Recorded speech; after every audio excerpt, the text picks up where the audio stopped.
Et la famille, tout le monde va bien? Tout le monde va très bien. Et de ton côté? Alhamdulillah, ça va très très bien. Dieu merci. Donc, Okay. vous avez la parole. Ok, éclairé, je vous dis bonsoir, bonsoir à toute la famille. Bonsoir les Mao, Chao, bonsoir à toute la classe. Je dis bonsoir à Monsieur le Président de la République de Côte d'Ivoire, notre père. Bonsoir Madame la Première Dame, Madame Dominique Ouattara, notre maman, à tous. Bonsoir Monsieur le Premier ministre, Monsieur Patrick Hachi. Bonsoir Monsieur le ministre de la Défense, Monsieur Thierry Ibrahima Ouattara et tous les soldats d'Iran. Vous êtes salués. Éclairé, on dit Dieu merci. Dieu nous a montré encore jeudi que Dieu nous donne longue vie, que Dieu nous épargne de tous les grippes du monde. Amen, amen, amen. Éclairé, ce soir, je vais parler un peu sur mon ministre parce que ministre de la Jeunesse, M. Touré Mamadou.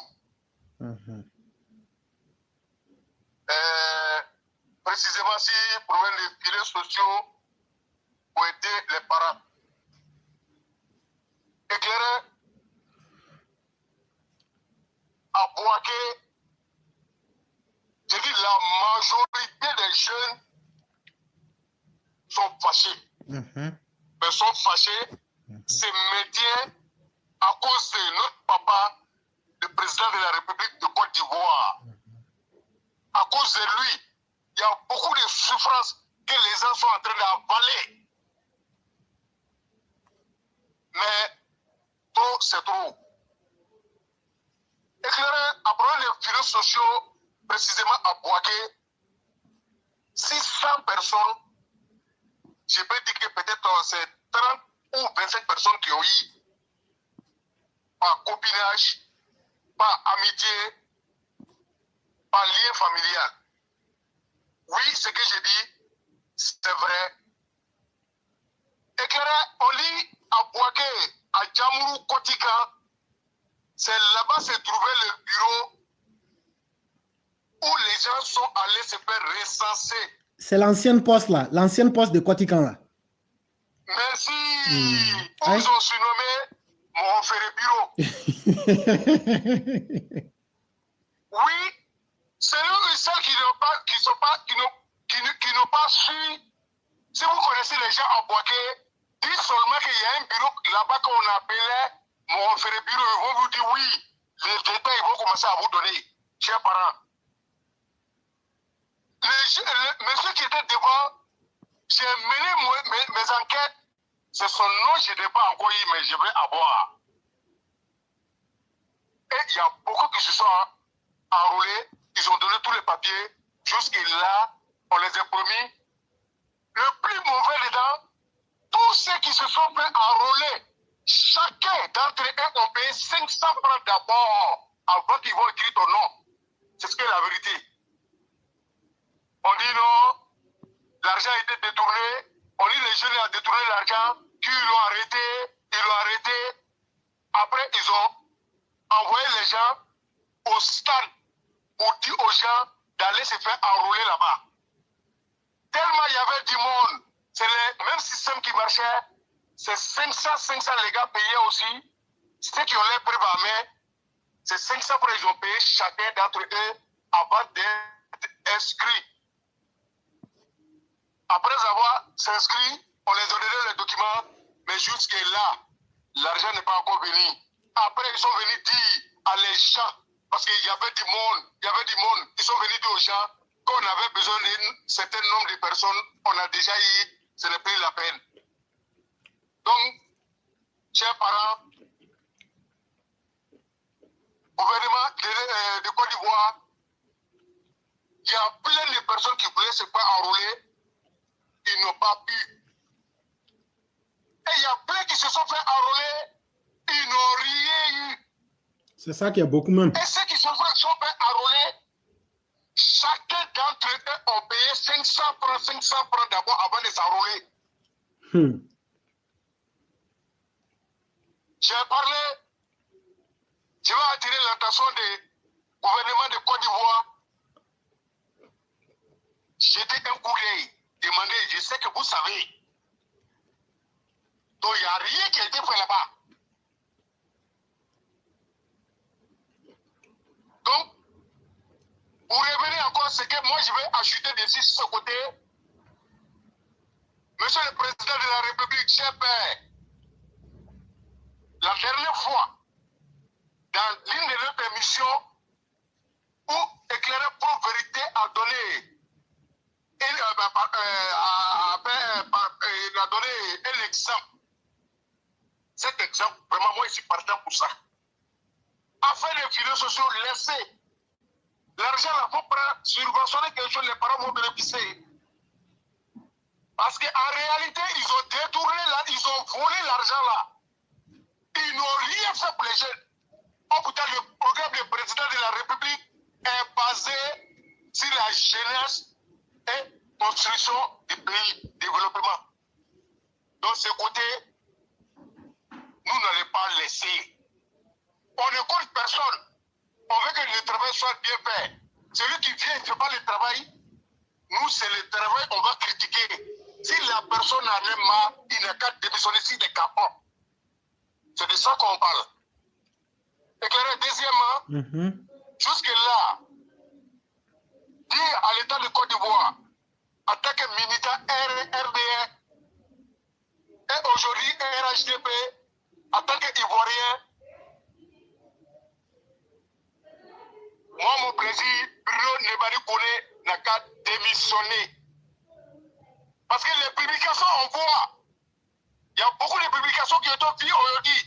Il y a des immeubles à Yopougon, où les camions sont garés, les voitures sont garées en bas. L'étage est en train de s'effondrer doucement. Après, c'est pour venir faire un discours bidon. Parce que ils savent payer les vestes, venir porter devant nous, ils sont devenus des barriquets. La plupart ne travaillent pas, monsieur le président. Nous, on n'est pas contre quelqu'un. Nous, on veut que le système marche et ça va marcher. Côte d'Ivoire d'avant et Côte d'Ivoire de maintenant, c'est pas la même chose, c'est pas pareil. Nous sommes avec le président. Nous allons partir jusqu'au bout. Président, s'il vous plaît, les Grigous, il faut les laisser. Il faut les nommer chef de garde, les pas, garde de présidence. Sinon, en réalité, pour les domaines publics, il y en a plein, ils sont rassasiés, ils s'en foutent des gens, ils ne calculent pas les gens. Et nous n'avons pas besoin de ça. Éclairé, si vous avez quelque chose à ajouter, dites-le à l'époque. Vraiment, M. Berthet, ce que vous avez dit, vous avez entièrement raison. Parce que les gens, je ne sais pas si c'est une fausse honte ou même si c'est de la lâcheté, ils ne veulent pas parler. Mais les malfaiteurs, ils ont déjà agi. Hein? Ils ont déjà fait ce qu'ils doivent faire. Et donc, votre arme aujourd'hui que vous avez, c'est de les dénoncer. C'est aussi simple que ça. Maintenant, quand on ouvre des tribunes et que vous n'êtes pas capable de le faire, c'est aussi chose intéressante. Parce qu'en réalité, nous, on gagne très vite en temps. Mais ce qui est le plus important, c'est que vous ne pouvez plus dire que vous n'avez pas eu l'occasion. Et M. Berthet, moi, je l'ai dit. Et je réitère aujourd'hui. Bruno Kone, Touré Mamadou, Touré de Béoumi, là. Comment il s'appelle déjà? Avec 500 Kambilé. Ces gens-là doivent quitter. Eux-mêmes, ils n'auront jamais la dignité de démissionner. Mais si vous êtes là pour nous, là, on dit qu'on en a marre de vous. Marre de vous en tant qu'Ivoirien et marre de vous en tant que RHDP. On vous dit ça aujourd'hui en face. Et si vous dites qu'on est minoritaire, allez vous confronter à la réalité du terrain. Et vous savez que vous avez fait du mauvais travail. Sidi Touré, voilà, c'est ça. Et donc, c'est aussi clair que ça. Et M. Berthet, c'est ce que vous venez de dire. Et c'est ce que nous, on a toujours dit. Si le président nommait ces personnes-là, nous, on va dire au président de la République, c'est un acte népotiste. C'est un acte complaisant. Or, le président n'est pas quelqu'un de complaisant. Quand on nomme quelqu'un, là, c'est sur la base de la confiance. Mais c'est dans le travail que la personne montre qu'elle n'est pas fiable. C'est ça, on ne nomme jamais quelqu'un qui est défaillant. Mais quand la personne vient à prouver qu'elle est complètement défaillante, que voulez-vous? Qu'on dise non, comme elle n'était pas défaillante, laissons-la. Non, ça suffit comme ça. Monsieur Bruno connaît, il y a eu trop de morts. Ça suffit. Monsieur Mamadou Touré, les Ivoiriens, surtout les jeunes, ne sont pas satisfaits de votre boulot. S'il vous plaît, ne continuez pas à gâter votre nom. Et ainsi de suite. Et donc, ce que vous avez dit, vous n'avez fait que dire les choses dans leur contexte véritable. Beaucoup de personnes n'auront pas le courage de s'exprimer. Mais nous, on s'exprime parce que c'est nous, on a voté Ouattara. Vous qui êtes ministre là, vous êtes peut-être 30 ou 40 personnes. Vous là, vous ne pouviez pas mettre Ouattara au pouvoir. Et en 2020, là, il y a beaucoup parmi vous qui avaient fait allégeance à Soroguium. Vous pensez qu'on ne sait pas? Plein parmi vous, je dis bien plein parmi vous avaient fait allégeance à Soroguium. Donc là, c'est nous les militants là, avec notre détermination là, c'est nous on a imposé notre président. Ça, il faut qu'on vous dise ça. Et donc, si vous agissez mal là, si les autres n'ont pas le courage, ou même si certains ont pris de l'argent avec vous, ou même si d'autres sont dans leurs affaires de xénophobie, comme on est parents là, c'est leur problème. Moi, je dirais pour moi sans état d'âme. Parce que ma plus grande crainte, il ne faudrait pas que le vieux soit sali. Et pour moi, toute personne, je dis bien toute personne, que tu le fasses inconsciemment ou consciemment, si tu veux salir l'honorabilité du vieux Alassane Ouattara, moi je te rentre dedans, avant de chercher à comprendre. Comment des gens vous nomment, des gens qui sont jeunes, et qui n'ont même pas l'ambition de vouloir ressembler au président de la République et d'être un jour leader de ce pays. C'est sur quelques milliards, vous tombez si bas. Mais c'est bien, vous avez permis au monde entier de vous connaître. Vous avez permis au monde entier de vous connaître. Et c'est pourquoi on va vous juger sur ce que vous avez montré.